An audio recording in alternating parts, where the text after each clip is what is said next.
Spartan Poker presents Money Control, Poker for People. Entrepreneurs are perceived to be amazing risk takers. In my opinion, they're actually amazing risk assessors and risk mitigators. The other thing I would say is you have to take a lot of decisions, right? In business and life, and certainly in entrepreneurship.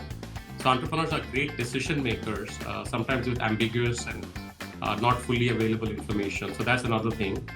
And last but not the least, and one that we think about a lot at Prime Ventures, is that they're great learning machines.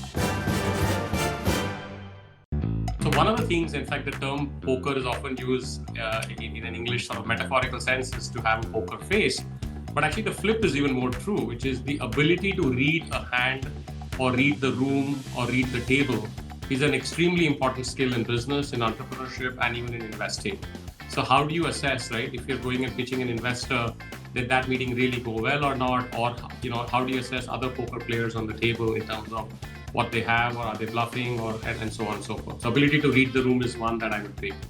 The second one is being aware of both your emotions and that of those around you, right? So, often popularly in the corporate world called emotional quotient, but extremely important in poker as well. So these are a couple of things that I think are common to both poker and business or investing.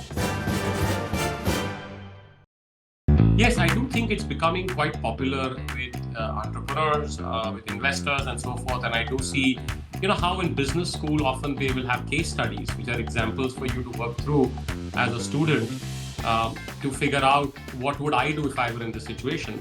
Poker gives you that opportunity. So I think use poker as a way to improve your decision making, or to learn about how you deal with pressure, or how do you make decisions when you're emotionally tilted, another term from the poker world. So those are a couple of things I think could become quite popular. Often things like mountaineering or whitewater rafting and so on have become very popular in the business or the corporate world. I think poker could also lead to interesting camaraderie and working with each other and trying to figure out how, who are the other people that you're working with on a regular basis. So I do think it'll make more progress in the business and the entrepreneurial world. You have to be a great student, and you have to study thoroughly in terms of even basic things like probabilities, frequency distributions, etc. A straight hand might have much lower probability than 3 of a kind, but you might get very carried away. So I think knowing some base rates, just being a good student of the game, I think that would be important. And the last one is assuming you're being picky and selective on the hands you're playing, and being thoughtful about it.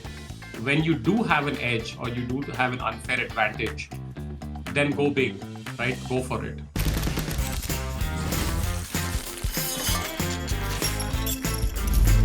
Spartan Poker presents Money Control, Poker for People.